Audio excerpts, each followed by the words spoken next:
Greetings, YouTube. I was watching a video recently of Jonathan Ferguson. He is from the British Armory, and I follow his channel on YouTube. And he discusses historical firearms because I find the technology of firearms fascinating. I just find gun culture nauseating. So I don't want to be involved in current gun culture type videos. I despise the whole narrative around them, but I love the history of weapons technology. Um, it's one of the reasons that one of my main hobbies is making weapons by hand. Um, uh, I really enjoy doing it. I can't tell you how much fun it is for me to get into my shop and end up with something in my hand that was looking the same as it was in my head. It's marvelous. Um, so I've always loved weapons. It's one of the reasons that a weapon is the name of my channel. It's the you know my handle on the internet is Tetsubo. I know I'm not saying that in the proper Japanese. I don't care. It's the way I've always said it and the way I like to say it. But a Tetsubo is a weapon. It is, in fact, I can show you a Tetsubo. This is a Tetsubo.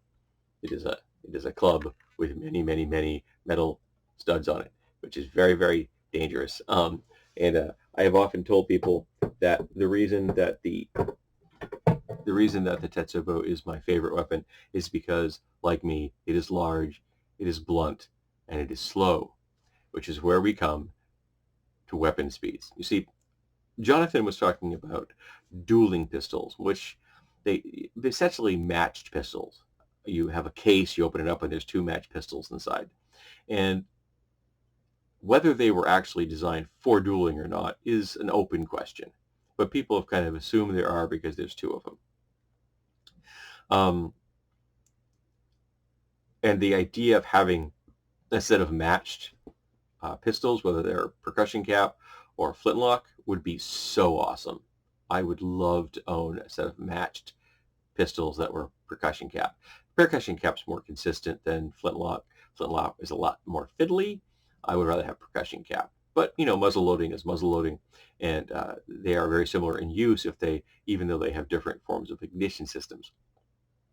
Um, and he was talking about, he had three different examples on the table at the time, and he's comparing them and contrasting them. And one of them had been designed so that the barrel at the actual firing mechanism was thick and beefy, designed so it can hold that kind of pressure, and the end of the barrel was also beefy, but the barrel between those two had been fluted, and that's to help make the firearm lighter, to make it more nimble in the hand when you're drawing it, bringing it to bear, so that you can then fire it.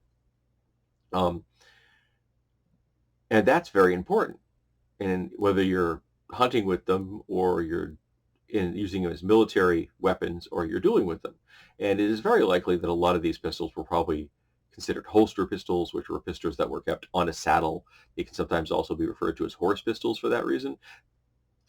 Right there on your saddle, if you're in the military and you were going to battle, they would have just been bucket style holsters. But if you were a gentleman just traveling from point to point and wanted some defense, they might have a flap on them to keep them drier and cleaner. But yeah, I find that kind of thing fascinating. That I thought to myself when I'm watching this, I'm like, what if those barrels were made out of mithril? That'd be lighter, just as strong as steel, even stronger than steel, but lighter than steel. And that made me think of the title of this video that I've rambled on for 4 minutes to get to, weapon speed. Weapon speed is something that we used to use in the ancient primordial past of D&D, or I should say AD&D. When I was first introduced back in '78 to D&D, one of the things that was in it was weapon speed. Every weapon had a number showing you how fast it was, and that would dictate where you went in the initiative ranking, because it wasn't just rolling. You also had to take into account the bulk and speed of your weapon. You also had to take into account the complexity of the spells you cast. Every spell had a weapon speed as well, which was its level. So obviously a first level spell took much less time than a ninth level spell. And I can't remember what the weapon speed charts went. I think it was 1 through 10, though it should have been 1 through 9 to match the spells as well. Um, and essentially, if you were casting a spell, you would add that number to your initiative to show where you fall in the ranking. So cantrips weren't a thing at that time, but if you were to use the cantrip model from 3rd edition or from PF1, I think cantrips still exist both in PF2 and in 5th edition. Off the top of my head, I can't remember. They probably do. They're too useful. And that would add nothing to your initiative ranking. Essentially, a cantrip is so fast that it doesn't impede you, whereas a first level spell would add 1 to your ranking in the initiative lineup, and a ninth level spell would, unless it obviously said that it took longer than that, because the spell speed would trump the initiative ranking for the spell itself. They've taken that into account when it comes to spells now, because it can say like 1 action or multiple, how long it takes to do a spell. So they have still built in weapon speed into spells. That casting time is still part of the game. It's hard coded into D&D and into Pathfinder. We still do that. However, we don't use weapon speed. And whether you're supposed to be using, a very fast weapon like that, or a very slow weapon like this, it doesn't affect how you rank in the initiative. It just means that's all based on your dexterity bonus and any kind of feats or abilities you have that affect initiative, as well as the roll you get. But the weapon you're using doesn't, and that's weird to me, because I think I have one right here. Yeah, I do. This is a dagger. Well, it's not a metal dagger, but it's a dagger.